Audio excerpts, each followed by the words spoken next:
Hello, everybody. Welcome to the Social Marketing Academy.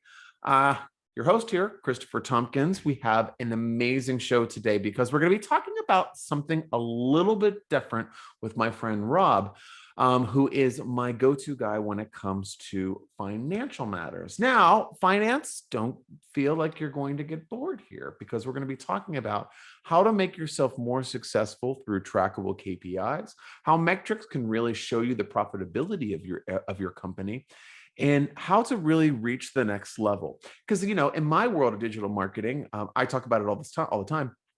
I need metrics and KPIs so I can focus on goals and see what's working and what's not. And I also do that internally within the structure of my agency to make sure that we are profitable, right? And kind of, okay, each client that we bring on, how much drag do they cause? How much expense do they cause? How much money are we making? And you need to keep that in focus.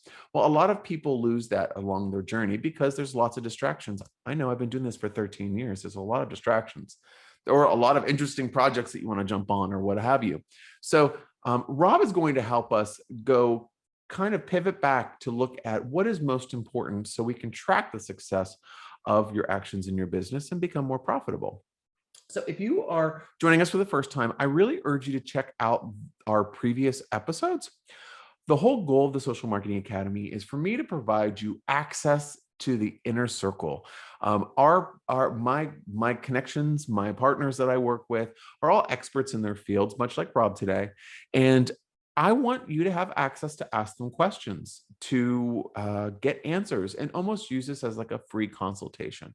So you have been extremely receptive to this new format that we've been running now for over a year, and I'm very happy that you're getting a lot out of these. And I want you, like I said, to check out those past episodes, but also use this as your introduction jump-off point. If you go to gosalesandmarketing.com and then click on our podcast page, all of our previous shows and guests, including their links to contact them, are available. If there's any experts that you want to be connected with, please let me know. I will make an introduction to you personally between the two of you if you feel weird just kind of reaching out to them cold. We're all here to help. We all have our different disciplines of expertise, and hey, let's use this platform to be mutually beneficial in as many ways as possible. Also, you can subscribe to our podcast and sign up to our brand new marketing newsletter, which is called the Bulletproof Marketer. You can join that by going onto our website and filling out the pop-up that comes up on the homepage, and you're good to go. Bi-weekly, all trends all the time. So we've been curating only the best content for you. So that's for free of charge, as well as our blog and all of the other resources that we have on there. But I want to pivot over to talk a little bit more about Rob.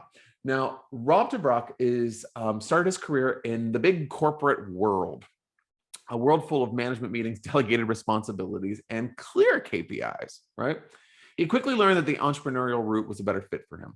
After running several technology and consulting ventures across the globe, Rob realized that there's one thing that excites him more than building his own business: helping other entrepreneurs get clarity and insight into their own business goals and finances. And so he is he does analytics and insights for online businesses through his company Insight Matters. Rob is the guy that I want you to meet because I want us to go back to looking at measurable KPIs and how that will really affect and grow your business in a positive fashion. We lose sight of some of this along our journey as entrepreneurs and as CEOs. So it's time every once in a while to kind of have a check-in with yourself and recalibrate. So Rob is here. Rob, thanks for joining us on the Social Marketing Academy. Thanks for having me. Pleasure to be here. So I just was telling everybody just a little bit about you. And why don't you say a few words about yourself to introduce yourself to the audience? Pleasure. I've been living and breathing finance since I was 15. It basically started when I was 15. I was managing my mom's stock portfolio. So that's where I initially started. And along the way, I studied finance, started my career in banking, and I realized that I really don't like to work in a big organization and started the entrepreneurial path. That was after a short project in China. where I absolutely fell in love with the city of Beijing. The energy, the vibe, the drive, the entrepreneurship there, that was absolutely addictive to me. Ran a technology and investment company there for a couple of years, and then transitioned into consulting, into financial consulting.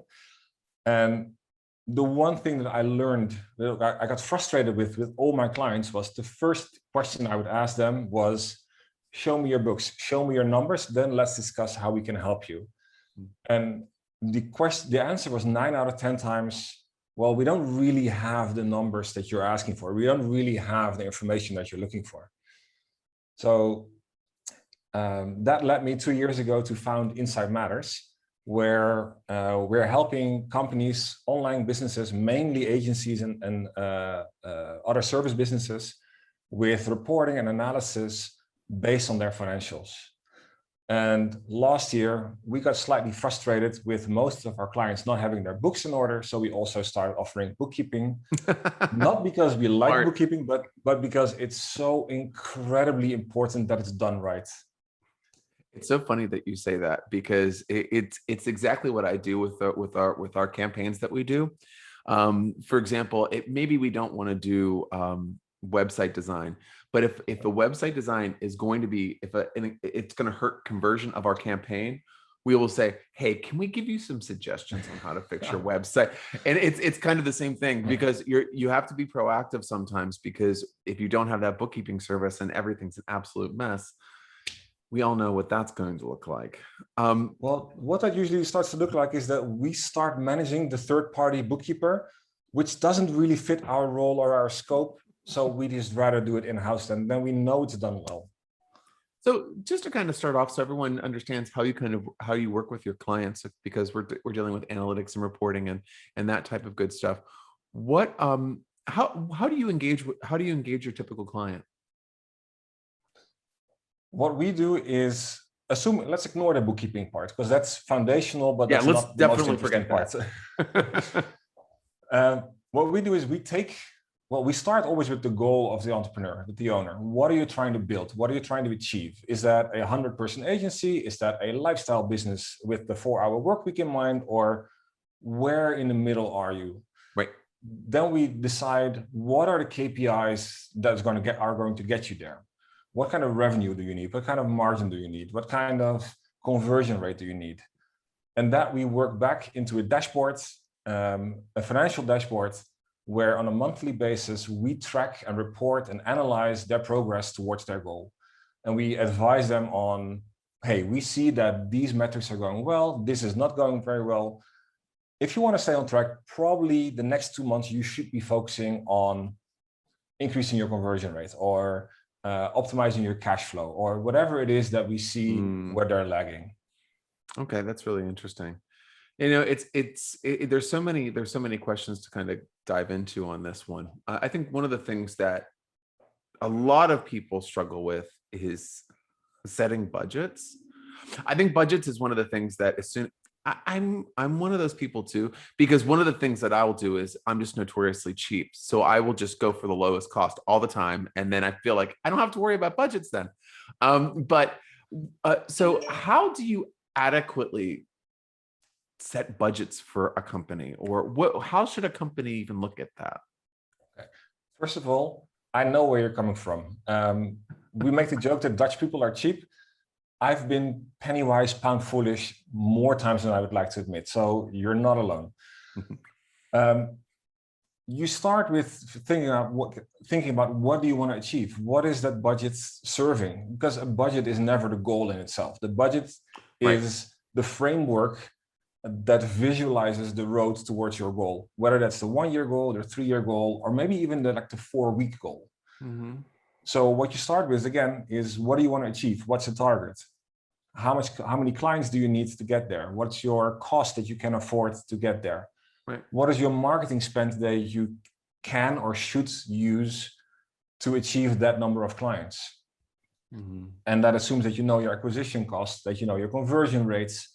So a budget, more than the actual numbers, it's about thinking how you're going to get from where you are now to where you want to be. If you don't make a budget or a roadmap, I'm pretty sure you're going to end up in an interesting place, but it's probably not where you want it to go.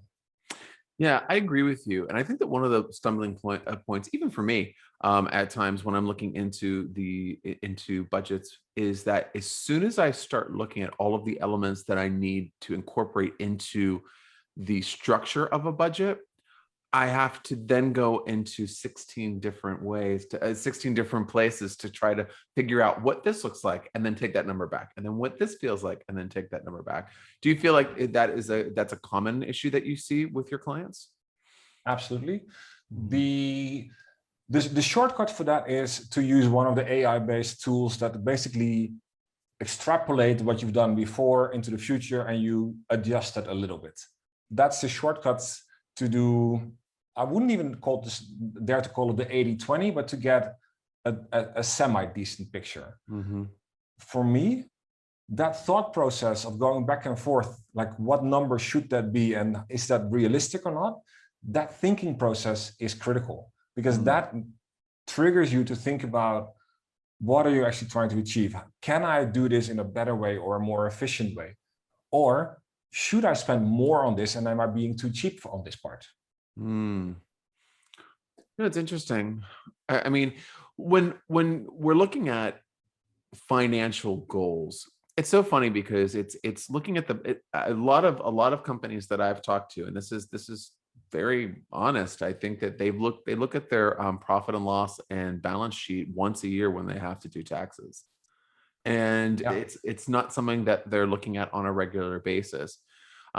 What advice do you give to companies that are trying to make those changes to kind of start holding themselves a little bit more accountable with the numbers that are surrounding them? And that comes back to the goal. What are you trying to achieve? Mm. If you, let's say one of our clients is an agency, they have about 12 to 15 people now, and they're looking to double their revenue this year. Okay. The only reason that that guy is going to succeed is because every month he is confronted with, am I on track or not? Because it's very easy to have this big ambition, like, oh, I want to double this year, or I want to be at 50 people 3 years from now. Mm-hmm. But if you don't measure your progress along the way, you're going to be somewhere over halfway or 3/4 along the way in terms of time. Mm-hmm. And then you realize that you're not even close to going to make it, Mm-hmm. or that you're heading the wrong direction because you wanted to have 20 big clients, but instead you're picking up small clients left and right. So it's Mm-hmm. this monthly review, like, am I doing the right things? Am I progressing how it should? Should we revise our marketing strategy? Should we revise our operations? Mm-hmm. All of those components, I usually call finance the internal language of the business. It connects every single part and it translates it back into numbers that you can compare with each other. Yeah, I agree with that too. That monthly outlook is really important because one of the things that I mean, if you are constantly in a business development mode and you're really trying to get to those large numbers and you are closing those clients, but you feel like you have to continually close the clients and you're thinking like, why am I not getting closer to my goals? And you're seeing that you're not keeping them on beyond their contract. And it's like, well, is there an internal reason why that's happening? Like what is so it's kind of like this data is more useful than we think, just because I mean, honestly, accounting, if you're not a numbers person, which I would say that I'm not a numbers person, I'm more of a strategy person. So I like using numbers for strategy, but then when I have to be posed with budgeting or something, or looking at spreadsheets with numbers on them, my eyes go crossed and I feel like it's like I'm reading a different language. How do And you that's give it? such a shame, because if Yeah. you have this strategic vision where your agency can go, Mm-hmm. I would expect it's fun to translate that into the milestones that's going to get you there, to actually Mm-hmm. validate that that ambition is actually realistic and achievable. Mm-hmm. And yes, you need to invest for that and you need to track for that. And if your clients are churning as fast as you bring them in, you definitely have a problem. Mm-hmm. But tracking that and monitoring that progress, well, maybe it's me being biased, but that's fun. Mm-hmm. Well, it does. I mean, it shows you what level of success that you have. And I mean, for us, what we do is we're always monitoring our internal processes so we can make sure that the amount of service to the client will extend their life as much as possible, beyond, I mean, within the terms of what is possible. Yeah. But But a lot of people that I've talked to kind of, they will focus on closing a lot of business, and then they have this big ball of business that they just landed that now needs to be serviced immediately. And then those people drop off, and then they have to do the cycle again. Now, when you're dealing with kind of with KPIs, where do you start with that in terms of developing that with a client? Because if you say, like, what are your goals to a client? Oh, do they have an answer? Or do they say, I just want to make more money? I just want to, do they have? They have somewhat of an answer, but it always takes two or three pushbacks. Like, is that really what you're trying to achieve? Some people think they have this big ego goal or a pure financial goal, but there's usually something underneath, like underlying a little, one or two layers deeper, that's actually driving them. Right. And that's the one that you try to aim for, because that's the one you need to quantify. And of course, from our background, we try to quantify it into a number. Is that a certain lifestyle that you want? Cool. What does that mean? How much income do you personally need every month? Or if you're trying to build a company for a big exit, what does a big exit mean? 5 million, 10 million, 100 million? There needs to be a number there, because the only way you can measure if you're achieving that or if you're heading in the right direction is if you quantify it. So we start by their goal, their personal goal with the business, quantify it into a number, and then start working back. And okay. And revenue is usually one of the most important ones, but it's also the most overrated one, because revenue, especially if you're good in closing businesses, but they're churning, revenue doesn't mean that much. What we much more care about is profit and cash flow, because that is where the value is. That's where you pay the salaries from. And if you're doing an exit, that's also where the valuation comes from. No, that's very true. So how, for example, if you're taking a company on and you're trying to kind of ferret out what the goals truly are, do you ever have to suggest goals or suggest what they should be focusing on if they are kind of a little wimpy, I guess, in what their goal definition is? It's very tempting to do that, but we don't. We go as far as saying, are you really sure? We challenge them by asking the questions like, do you realize what that means for you personally? Do you realize what that means for how your life will be like at that time or after that time? And by visualizing that, by understanding what they're saying, usually they shift a little bit more to what the direction we would expect them to say. And that sounds very manipulative, but it is more that people are either overly optimistic and don't realize what they say when they say they want a $100 million business, or they're scared of growing too fast, so they'll tune down their ambition. That makes sense. And how do you differentiate for individuals and business owners that feel that goals and KPIs are synonymous terms?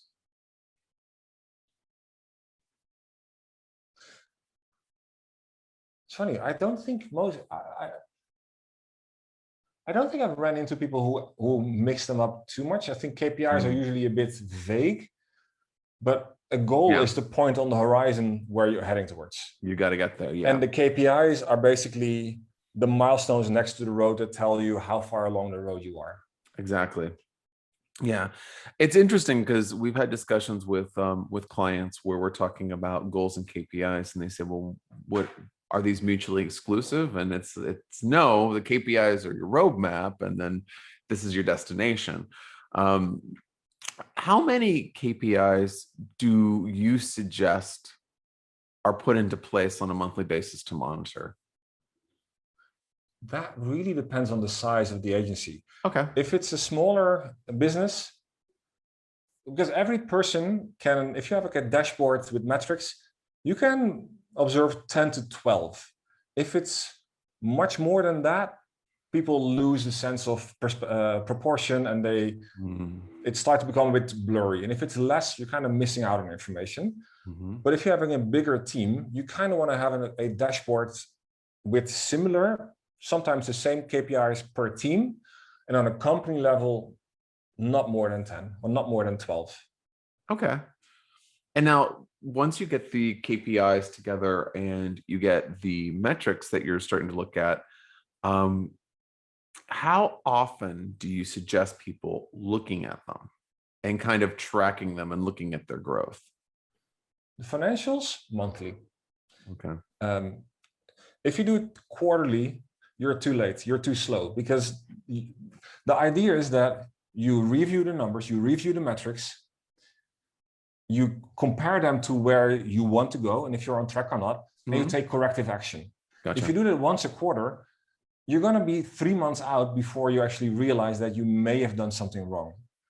Usually a week is too short. I mean, it's very tempting to look at revenue on a weekly basis often, but there's not a lot of value in there. Monthly is pretty much the sweet spot. Okay. Yeah, because I was curious, because I think that sometimes people get a little over eager at looking at the numbers and how the needle is moving, and sometimes you don't get the right perspective if something's working if you're looking at it every single day. I think though that it's more, but I'm curious if that's your experience as well. I'm tempted to say that's more a thing on the marketing side, where followers and engagement and open rates are much more tempting and interesting to view on a daily or weekly basis than the pure financials. Yeah, it within reason, because I think that also if there's product companies that are selling through their website and it's tied directly to marketing, obviously we would be looking at those, but then they would be looking at how many sales and what the volume is based off of the marketing efforts. So that would be something that they would look at on a regular basis. And also, if we're doing appointment setting through social and their team needs to make so many sales, they will then look to see how many sales are closed based on this number and that number. So it's almost like there's collective eyes on certain things at certain times. But I think that if you're looking at a financial picture, I agree with you 100%. I think a month at a time is where you can really see where you're at, as well as being proactive. What do you think are the most commonly used metrics and kind of in tracking and reporting and that type of thing? In agency land, that's definitely revenue, although I think it's overrated. That is, of course, gross margin, operating margin. The one that I really want to see at every dashboard, but is usually missing, is operating cash flow. So what is the net cash flow that you realize from running your business? We want to see productivity rates of your team. How much time are they actually doing client work or billable work, depending on your model, and how much is, let's say, wasted or non-specific. Profitability per client or per niche or per service type is a critical one. That's usually the one that's hardest, because that requires people filling out timesheets or tracking their time. And if there's one thing people in marketing agencies seem to hate, it's time tracking. I am also always interested in ROI. So what is the return on the investment? How much money are you investing as the owner in growth, and what are you getting from that? Customer acquisition costs. A couple of weeks ago, you had a guest on the AI space. He mentioned that 90% of the companies don't know their customer acquisition costs. Unfortunately, I think he's right. And yeah, another one is lifetime value of the customers. And you mentioned earlier already, if you're bringing in a lot of business, but you're churning them as fast as you bring them in, that's a problem. So the ratio between customer acquisition cost and lifetime value is a very, very important one. Now, these are really good.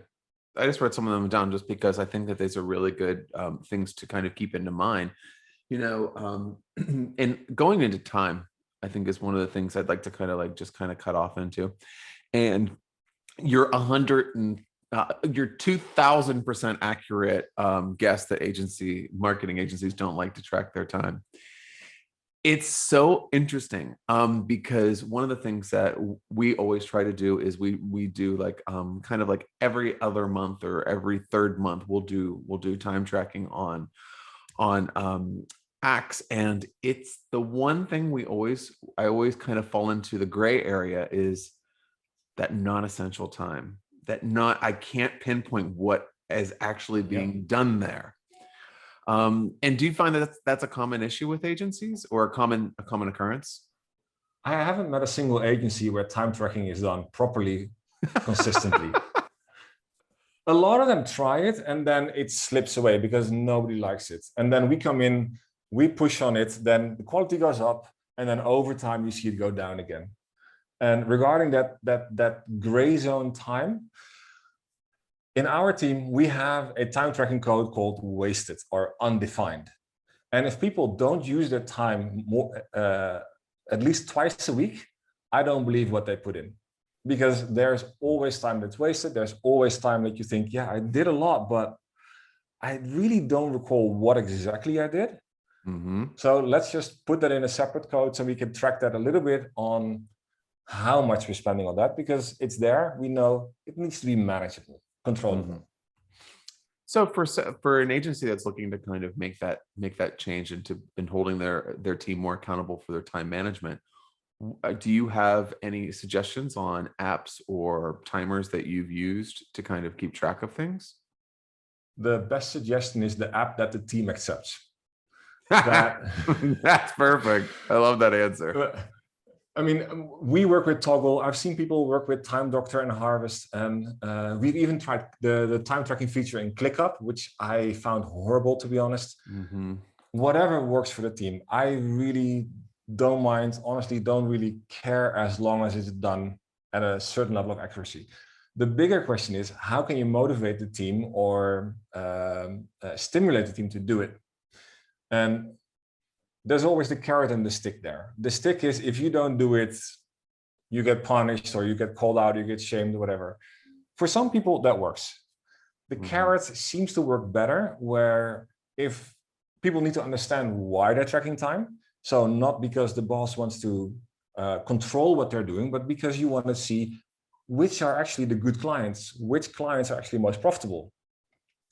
And I've seen the best results where founders give an incentive to the team to track their time, and that the best performing team or the best performing client service team gets a bonus, whether that's a team dinner or some goodies, whatever. Something to incentivize, like, hey, this time tracking is accurate, and this is the best client, or this is the most productive team. Mm-hmm.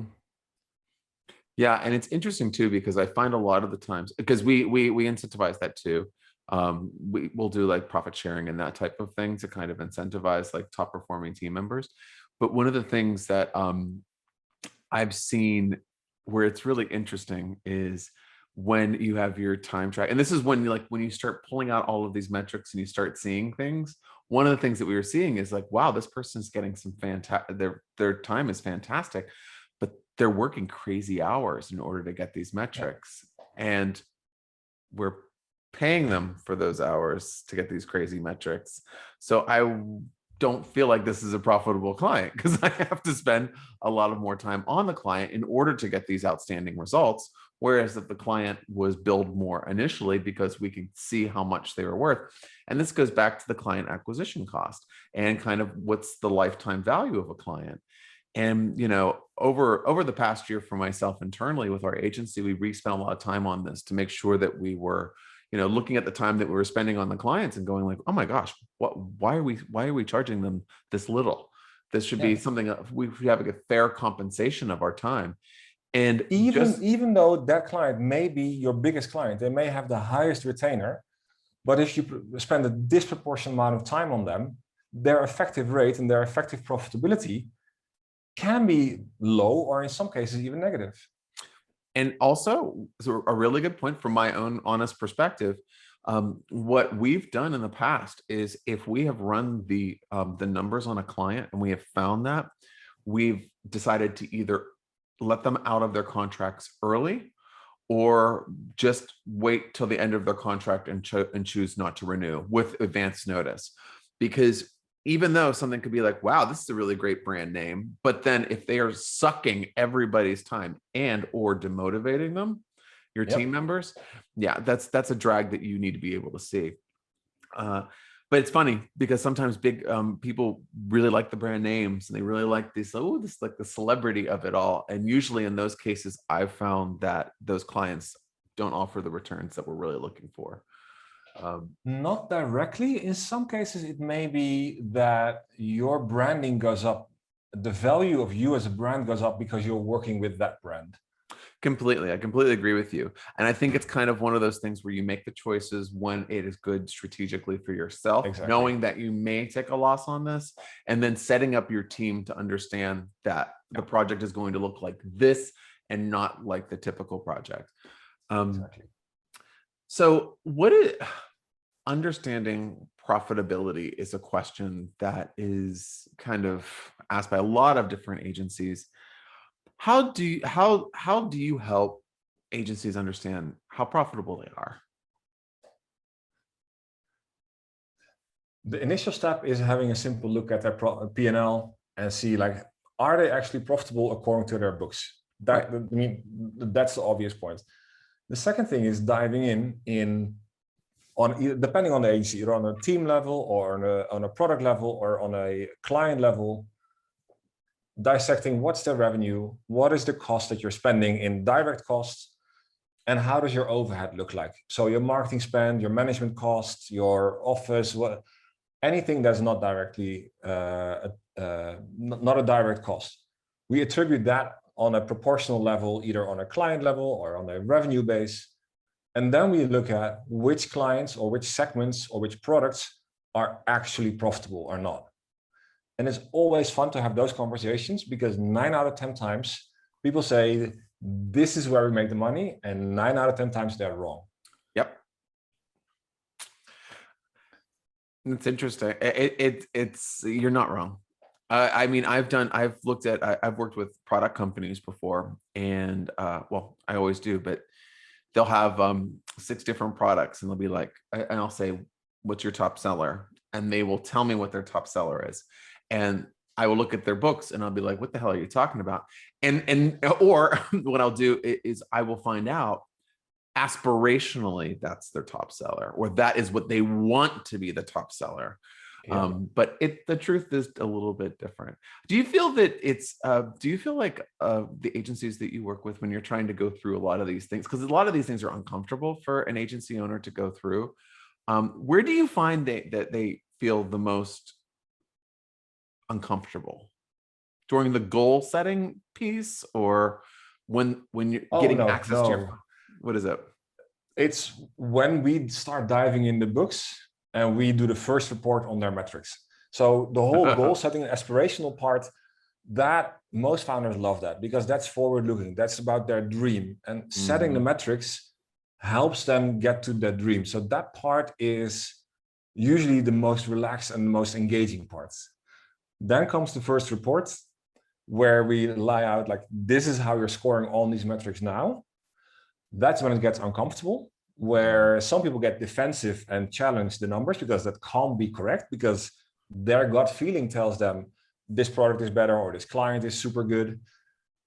I do notice that the ones that are responding defensive are exactly those clients that are not getting a lot of value from us because they see it as an attack. The ones that are flabbergasted and start asking questions like, hey, how do you get to this? Or why is this so high or so low? Those are the founders where we see they want to learn, they take it serious, they see the value, and they get the results. Their profit goes up, their efficiency goes up, and they're close to hitting their goals. Another question that I have is, I would imagine that there might be a level of discomfort in allowing someone from another company, such as yourself, to go into all of my back end of my books and things. Yeah. How do you do that securely, and also to make sure that the client feels secure in the whole process? That trust in us is priority number one.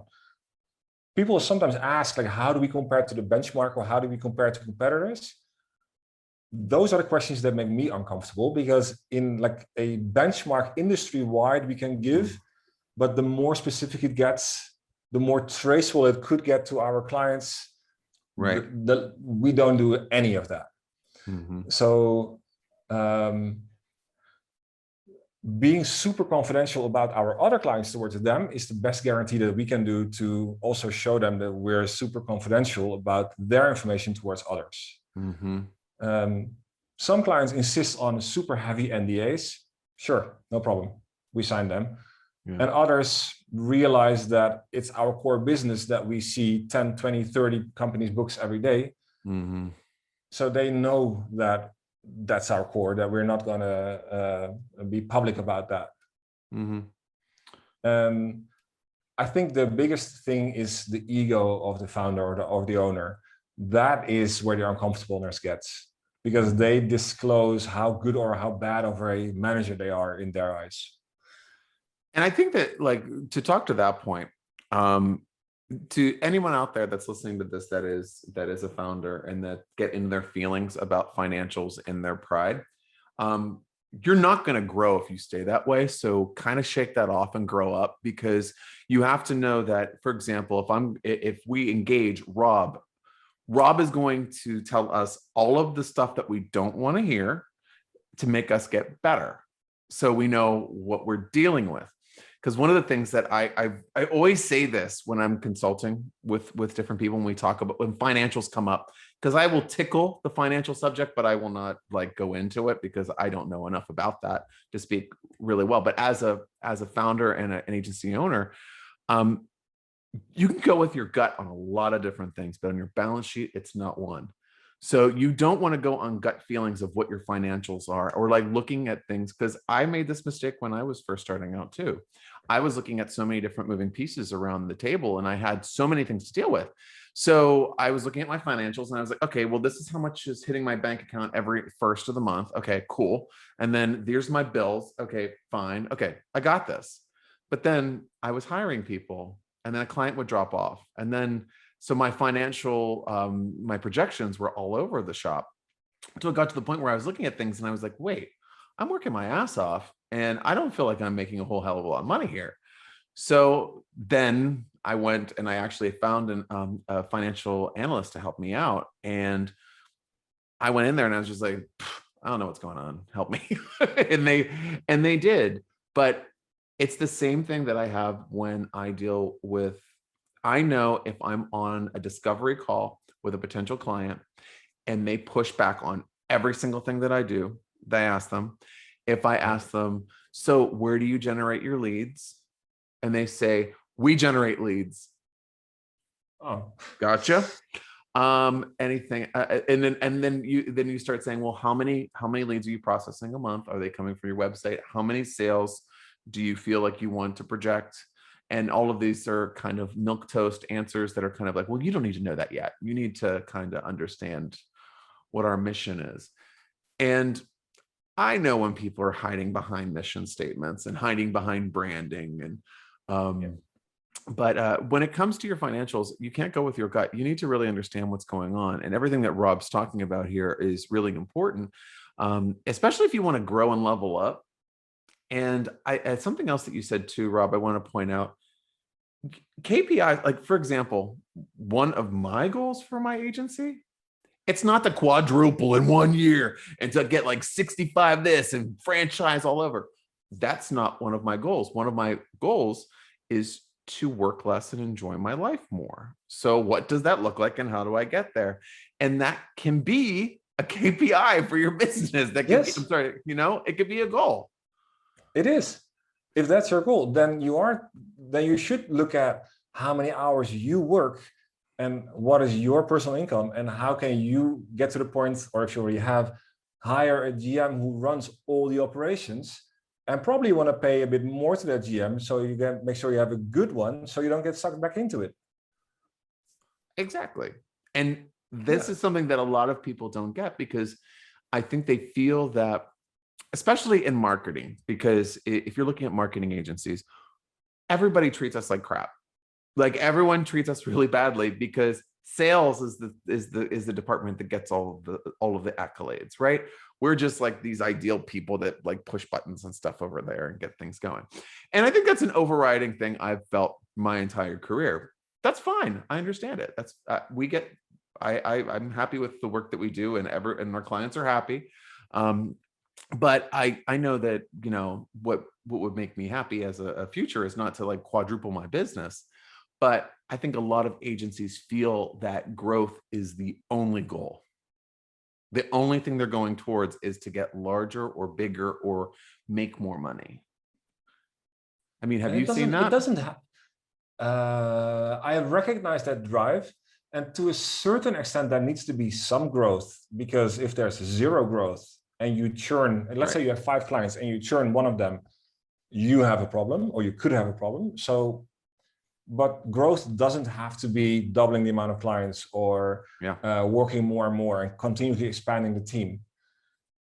Another one of our clients, they have 8 clients at the moment, and they put a hard cap on 10. They're ambitious in their revenue growth, but they say we service 8 to 10 customers, not more. We don't want to spread too thin and have too much overhead and too much sales efforts. No, we want to pick 8 clients and grow with them. And every once in a while, one will churn and they will pick up a new one. That's it. That's a perfectly fine strategy. Yeah. And they grow with their customers. They're not aggressively pursuing and doing tons of marketing and PPC, etc. No, they are just small in terms of scale, but reputable, and their clients are loyal. So in terms of growth, it's relatively slow but solid. And see, I love hearing that, because it's good for someone else aside from myself to be saying this out there, because I do feel that a lot of, like, even when I talk to people about my agency and the size, they always say, oh, okay, well, we thought you were going to be much larger. And it's like, well, no, our reputation and our expertise is massive, but we make a choice to live in a smaller environment because that's where we feel comfortable and most creative.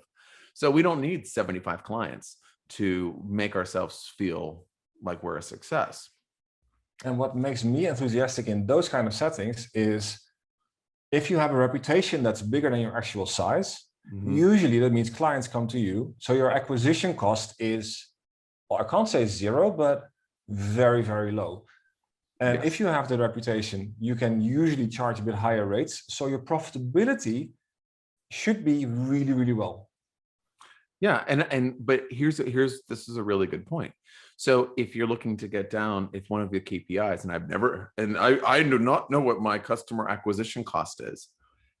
Imagine if you're an agency that's saying that, and you're doing marketing and you're doing call centers and you're doing all that shit. What if one of your KPIs was to lower your customer acquisition cost, and you were able to just go, okay, I'm going to start building referral sources. And then you build referral sources and you can drop your customer acquisition cost to 0 and gain more profit. It's kind of like these financial elements, while they can be really annoying to a marketing agency owner, are super freaking important. Like they open the keys to how you can look towards your future and kind of realizing what your dreams really should be.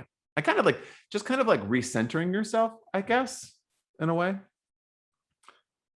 So in terms of all of the kind of the KPIs and the goals, what other tips, like I would say before we finish up, like what other tips do you have for agency owners that are kind of looking to kind of dabble in this area?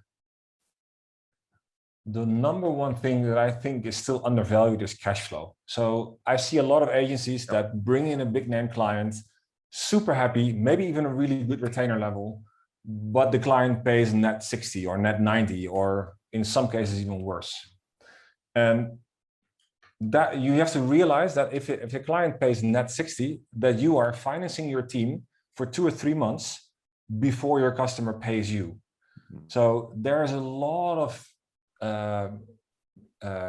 risk, and there's a lot of profit to be made, or business success to be grown by managing payment terms and your cash flow as much as you're managing your profitability. I would rather, and I know discounting is a dirty word in marketing, I would rather give a bit of a discount to a customer, even if they're so big, but let them pay upfront. Because if they pay upfront, your risk goes down to near zero. Mm-hmm. Yeah, and this is something that I've run up to literally, I think the last 2 weeks. I've come into 3 or 4 times with other partners that we work with. We all of our structure, unless it's creative, for example, like if we're doing, I mean, a large graphic design project, we'll do 50 and then 50 upon completion. All of our retainers are paid in advance, and in a lot of companies might say, oh, well, that's really interesting, you know, we have a net receivable of like 60 days, like you're saying.